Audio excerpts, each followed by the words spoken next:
জিনিস খেয়াল করে দেখলাম, আমি আর কি পড়তেছিলাম বুঝছো, তো যারা এসএসসি পরীক্ষার মধ্যে অনলাইনে মানে শর্টকাটে পড়াশোনা করে আমাদের ফাঁকিবা যারা, তাড়াতাড়ি জানাটা ঠিক নয়।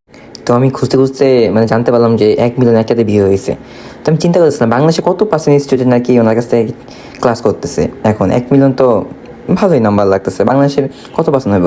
আর আমার চিন্তা ছিল 20-30%। পরে যখন আমি একটু দেখলাম প্রায় 80% মতো স্টুডেন্ট ওনার কাছ থেকে ক্লাস করতেছে। তোমাকে একটা মাথা খারাপ করার জিনিস দেখায়, তুমি একটু মানে তুমি অবাক না হইলে তুমি মরি হোগা, আমার কিছু বলবো না। এইটা হইল গিয়া মানে সায়েন্সের ক্লাস, ঠিক আছে? এটার মধ্যে ভিউ দেখো 1.1 মিলিয়ন ভিউ। এখন তুমি চিন্তা করো প্রত্যেক বছর স্টুডেন্ট কয়জন পরীক্ষা দেয় মানে এইচএসসি পরীক্ষা সায়েন্স থেকে? এখন 0.2-3 মিলিয়ন আর কি পোলাপান আর কি মানে এইচএসসি পরীক্ষাতে দেয়। মানে এটার প্রায় 5 ভাগের 1 ভাগ, মানে 5 বছরে যদি স্টুডেন্ট যদি মানে ক্লাসটা দেখে তাহলে এত ভিউ হয়। মানে প্রায় 90% প্লাস, মানে প্রত্যেক বছরে সায়েন্সের মধ্যে 90% প্লাসের পরীক্ষা দেয়, তারা এই ক্লাসের ভিডিও দেখে। 90%-এর বেশি এই ক্লাস করে ভিডিওগুলো দেখে, ক্লাসটা করে। এবার চিন্তা করো উনি কোথাও থেকে ক্লাস করে।